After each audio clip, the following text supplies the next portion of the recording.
ആ ചെറുപ്പക്കാരൻ കണ്ണിൽ വെള്ളം നിറച്ചു. വഅദ് കേൾക്കുന്ന ഉമ്മമാരെ, ഈമാനുള്ള എന്റെ സഹോദരിമാരെ, പൊട്ടുന്ന മനസ്സോടുകൂടെ ആ ചെറുപ്പക്കാരൻ എന്നോട് പറഞ്ഞത്, ഉസ്താദേ, ഞാൻ 3 കൊല്ലത്തോളം റിയാദ് ഭാഗത്ത് ഞാൻ ജോലി ചെയ്ത് അവിടെ നിന്ന് ഞാൻ ഇവിടെ എത്തി. ഗൾഫിലായിരുന്നു 3 വർഷം. 3 വർഷം കഴിഞ്ഞിട്ട് ഞാൻ നാട്ടിൽ വന്നു. ഇപ്പോൾ 2 മാസം കഴിഞ്ഞിരിക്കുകയാണ്. ഇതുവരെ എന്റെ പ്രിയപ്പെട്ട ഉമ്മ മോനെ എന്ന് പോലും വിളിച്ചിട്ടില്ല.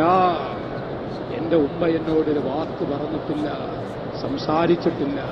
എന്റെ പെങ്ങന്മാരും എന്നോട് സംസാരിച്ചിട്ടില്ല. ഞാൻ എന്തിന് ജീവിക്കണം? മരിക്കലല്ലേ നല്ലത്. അതിനു വേണ്ടി സുബഹിയുടെ മുമ്പ് മരിക്കാൻ ഞാൻ പള്ളിയിലേക്ക് 101 നേർച്ചയാക്കുന്നു. ഓ, ശബ്ദം കേൾക്കുന്ന ഉമ്മമാരെ, 100 കണക്കിന് നല്ല നല്ല ചുറുചുറുക്കുള്ള യുവാക്കൾ ഇന്ന് കൽബ് പൊട്ടി നടക്കുന്നു. നാട്ടിലെ വീട്ടിന്റെ ഉള്ളറകളിൽ ഉള്ള പോരുകൾ കാരണമായി, പിണക്കങ്ങൾ കാരണമായി, പ്രതിസന്ധികൾ കാരണമായി മനസ്സുപൊട്ടി ജീവിതം നഷ്ടപ്പെട്ട് നടക്കുന്ന ഒരുപാട് പ്രവാസികളുണ്ട്. അതുകൊണ്ടാണ് ഞങ്ങളുടെ നാട്ടിൽ പ്രസംഗത്തിന് പ്രവാസികളെ കുറിച്ചുള്ള ഒരു പ്രഭാഷണം വെച്ച് ഞാനിവിടെ വന്നിരിക്കുന്നത്.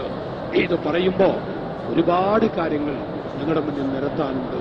നിങ്ങൾക്കറിയോ, മറക്കാനായിട്ടില്ല. മാസങ്ങൾക്ക് മുമ്പ് 70-ൽ പരം വയസ്സ് കഴിഞ്ഞ 78 എന്നാണ് അവിടെയുള്ള ഒരു സഹോദരൻ വിനീതനായ എന്നോട് പറഞ്ഞത്.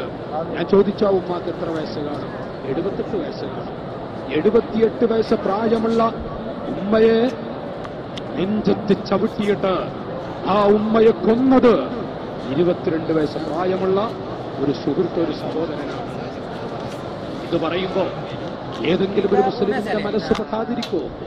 മുസ്ലിം എന്നല്ല, ജാതി മത വ്യത്യാസമില്ലാതെ ഏതെങ്കിലും ഒരു മനുഷ്യന്റെ കൽബ് പെട്ടാതിരിക്കുമോ സഹോദരങ്ങളെ? എന്താ കാരണം?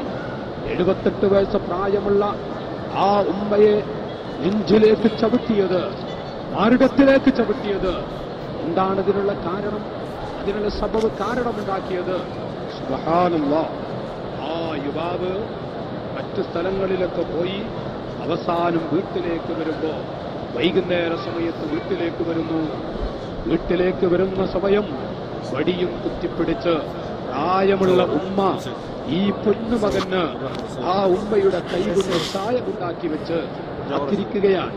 എന്റെ സുഹൃത്തുക്കളെ, പ്രിയപ്പെട്ട ഉമ്മ, നമ്മുടെ ഉമ്മ, ആ ഉമ്മ ആരെന്ന് അവിടെ കണ്ണടഞ്ഞാലേ അറിയൂ. അവർ നമ്മുടെ മുന്നിൽ നിന്ന് കൺമറയുമ്പോഴേ അവരുടെ ആ പവറ്, അവരുള്ളപ്പോഴുള്ള നമുക്കുള്ള റഹ്മത്ത് എത്രയാണെന്നുള്ളത് അപ്പോഴേ നമുക്കറിയൂ. ആ പ്രായമുള്ള ഉമ്മ വടിയും കുത്തിപ്പിടിച്ച് അവിടെ ഇരിക്കുന്ന സമയം നേരെ അടുക്കളയിലേക്ക് പോയ മകൻ ഭാര്യയൊന്ന് കരഞ്ഞു. ഭാര്യ കണ്ണിൽ വെള്ളം നിറച്ചു. കല്യാണം കഴിച്ച ഉടനെയാണ് ആ ചെറുപ്പക്കാരനോട് ആ മനുഷ്യൻ സ്നേഹിക്കുന്ന ഭാര്യ പറഞ്ഞു, എനിക്ക് നിങ്ങളുടെ ഉമ്മയുമൊത്ത് ജീവിക്കാൻ കഴിയില്ല. എന്റെ വീട്ടിൽ നിങ്ങൾ എന്റെ വീട്ടിലേക്ക് അയക്കാനാണ് നല്ലത് എന്ന് പറഞ്ഞപ്പോ ഈ ചെറുപ്പക്കാരൻ രക്തമുള്ള, മജ്ജയുള്ള, മാംസമുള്ള, ചുറുചുറുക്കുള്ള ഇവ. പക്ഷേ ക്ഷമ, അതുപോലെ തന്നെ മറ്റു പലതും ചിലപ്പോഴൊക്കെ മുൻകോപം കൂടിപ്പോകും. നേരെ അങ്ങ് ചെന്നു ഉമ്മരപ്പടിയിൽ, വീടിന്റെ മുറ്റത്ത്, വീടിന്റെ ഉമ്മരപ്പടിയിൽ വടിയും കുത്തിപ്പിടിച്ചിരിക്കുന്ന 10 മാസം നൊന്ത് പ്രസവിച്ച ആ മാതാവിന്റെ അരികിലേക്ക് ചെല്ലുമ്പോ മോനെ എന്ന് വിളിച്ച ഉമ്മയുടെ നെഞ്ചിലേക്ക് ഈ ചെറുപ്പക്കാരനങ്ങ് ചവിട്ടുന്നു. ഏതോ യൂറോപ്യൻ രാജ്യത്തെ കഥയല്ല പറയുന്നത്, നമ്മുടെ രാജ്യത്തുള്ള ഒരു സംഭവമാണ് ഞാൻ പറയുന്നത്. നെഞ്ചിലേക്ക് അങ്ങ് ചവിട്ടിയപ്പോ ആ ഉമ്മയങ്ങ് വീടുന്നു. കൊല്ലല്ലടാ, കൊല്ലല്ല മോനെ, കൊല്ലല്ല. ആ ഉമ്മയങ്ങ് വീണപ്പോ വീണ്ടും മാതാവിന്റെ മാറിടത്തിലേക്ക് ചവിട്ടുന്ന സമയം പിടഞ്ഞു പിടഞ്ഞു പിടഞ്ഞുകൊണ്ട് ആ പൊന്നുമകന്റെ മുഖത്തേക്ക് കൈകൊണ്ട് ആംഗ്യം കാണിച്ച് ലാ ഇലാഹ ഇല്ലല്ലാഹ് കലിമ ചൊല്ലിക്കൊണ്ട് ഉമ്മയതാ മരണപ്പെടുന്നു. പ്രിയപ്പെട്ട കൂട്ടുകാരെ, ഈമാനുള്ള എന്റെ സഹോദരങ്ങളെ, ഞാനിവിടെ ഓർമ്മപ്പെടുത്തുന്നത് 10 മാസം നൊന്ത് പ്രസവിച്ച ഉമ്മയെ ചവിട്ടിക്കൊല്ലുന്നത് സ്വന്തം മകനാണ്.